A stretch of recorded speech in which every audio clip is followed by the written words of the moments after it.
You asked, how to divide 96,000 by 80 using the long division method. 9 is too small. Use 96. 96 divided by 80 equals 1.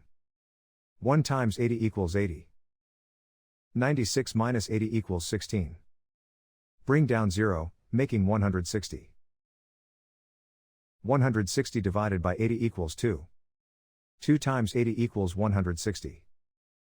160 minus 160 equals 0. Bring down 0, making 0. 0 divided by 80 equals 0.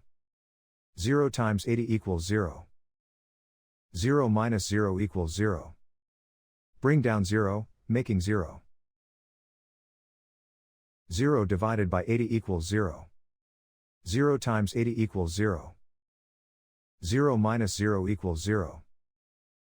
The remainder is 0. The final result is 1200.